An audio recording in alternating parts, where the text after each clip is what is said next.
scientific purposes. I am like a body conditioning coach. So what type of clients come to you? What time do clients come? I see we have very déclassé, you see, because we have people from all walks of life, but I tend to get more women coming to me than men. I do have some enlightened men, but I think women these days go, this is hard. I think I'll try harder to understand what it is and to do it. Whereas men go, this is hard. He's teaching it wrong. Can't be me. And they go out pounding their knees to crap with on a treadmill or on the downs. And why do you think those women come to you? Why do those women come to me? Because I don't know. Let's see. Why do they come to me? Because I'm a bit of a big camp person. So I look like I might break your legs, but I'm safe. So they're like, oh my God, look at him. Oh, he's nice. So. And I think they genuinely know I actually care about them. I really want them to succeed. And I want them to end up with the bodies that they want to have. So if they want to look like a dancer, I'll help them look like a dancer, and they don't have to be able to dance. I'll make you hit your goals. It's not going to be easy. You're going to have to suffer a little bit, but it will soon flatten out. And the women who come to my class are so nice and supportive and kind to each other. Because all the mean ones don't last. The mean ones don't. The mean people are mean not because they're strong. They're mean because they're weak. And so the weak ones don't show up because it was too hard. All right. So we're sat here on this wonderful yacht, and we do a lot of work for cybersecurity for maritime and especially yachts. Yachts are full of crew and families and visitors who are renting the yacht, who are bored, can't get anywhere, can't exercise, can't go anywhere. How could you benefit those people in a yacht confined environment? Well, my class is perfect for that kind of thing. And it's perfect for this reason. It evolved from me thinking, how can I train someone on the width of a mat?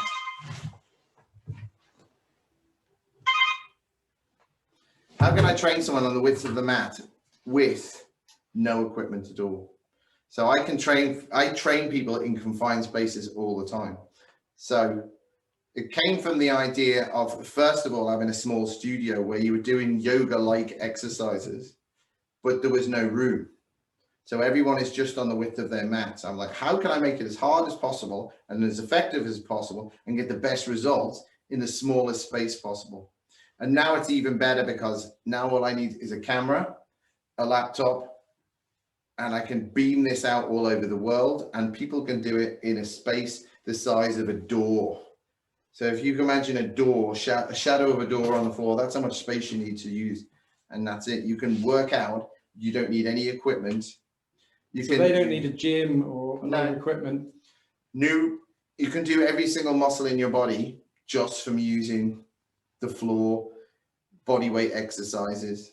The exercises that are harder are pulling exercises, but you still use, because every exercise you use a compound exercise. A compound exercise is where you use multiple muscles or sets of muscles instead of in the gym, working your bicep, working your tricep, working your deltoids. We might use 50 muscles in one exercise.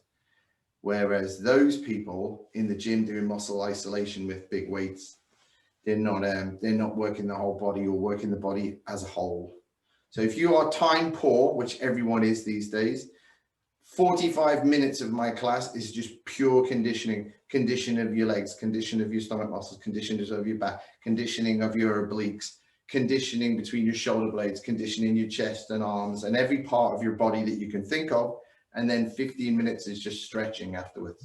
So it's everything, and it's over in a short period of time. People haven't got time to mess around for hours and hours and hours.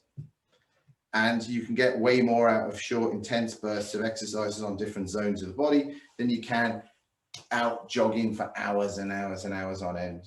And this is another thing I've been thinking of recently, is people go out on a bike and this is the position they're in for an hour or 2 hours. Or people go jogging and this is the position they're in for 2 hours. It's like, that's not using your body really, is it? Your body can do all sorts. Your body can stand on one hand and it can twist and it can go into extension and flexion and lateral flexion of the spine. Your spine will do everything like a snake in all different directions. And there you are exercising in a fixed position. And you expect you're going to have some kind of health from this. It's like health is a spectrum of things. It's like, you know, are you flexible? Are you strong? Is your heart working well? Are your lungs working well?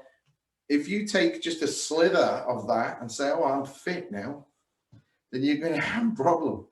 But you make it sound like it's easy, but Oh, at the same time you say some people won't come to your class because it's difficult. oh, Why it's is it- definitely why difficult. is But it I difficult? it's difficult because usually you ache where you don't use.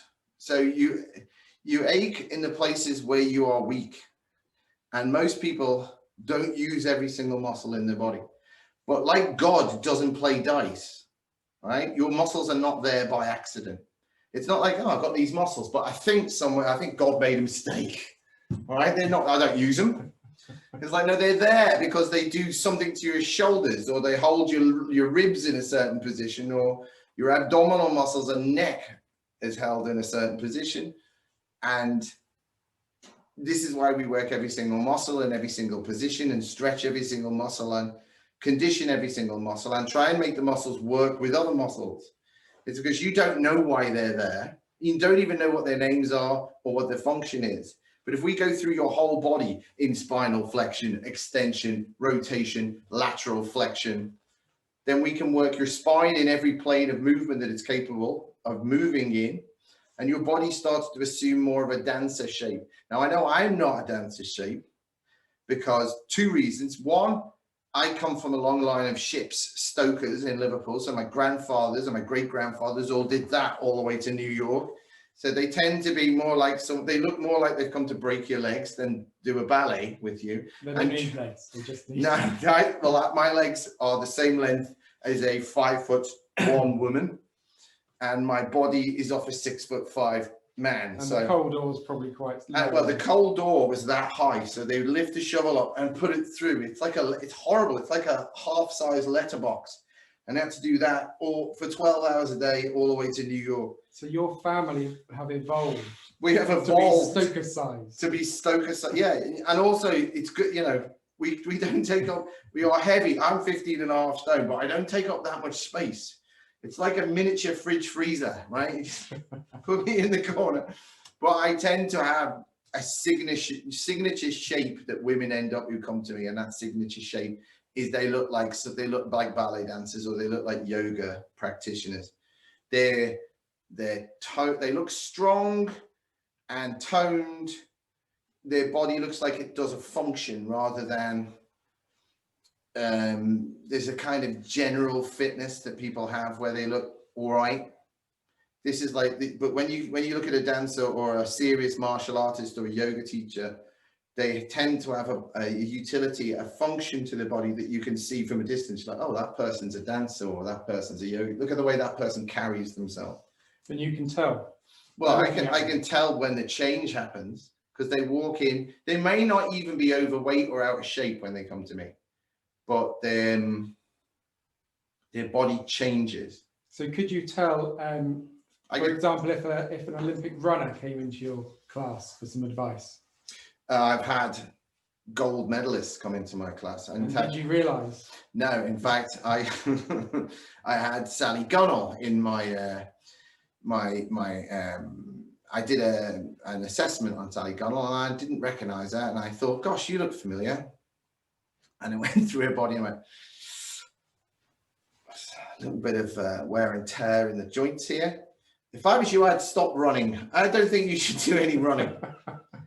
And Emma Middleton leaned through the door and, Kieran, it's Sally Gunnell. So I had to give it 2 sessions for free just to apologise for that. Yeah.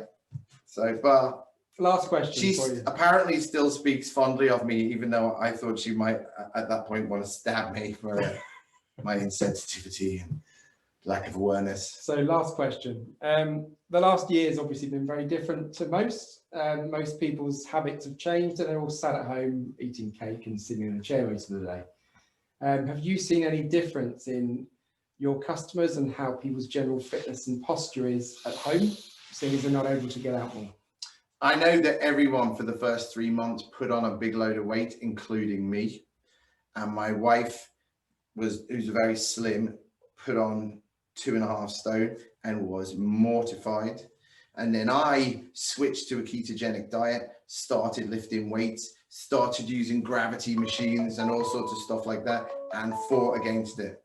But I think most of my people are back to normal. And one of the things I've heard most is thank you for keeping us sane during lockdown online, because they've managed to get the bodies back they had when they were coming to class, or in some cases much better, because they can come 3 times a week instead of on a Sunday, on a Tuesday, because their lives are too busy. You can do my class and then be in the shower 5 minutes later, in your own shower, not, you know. I think it's definitely the way forward when gyms and everything have to pay their rent and their running machine electricity bills. I mean, I've known even small gyms to have a £3,000 a month electricity bill. And with the world going towards trying to do low carbon, you know, this is a really good, it's an awful situation, the COVID situation, but it has chopped off a lot of fat in my industry, because it's awful that so many little spas have gone under.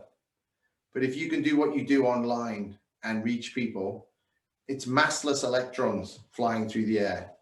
You're not producing any, you know, you're not producing the same amount of CO2 it would be if I had to drive 400 miles a week, which is what I was doing, to come and teach at your local, you know, gym, or teach at your local studio.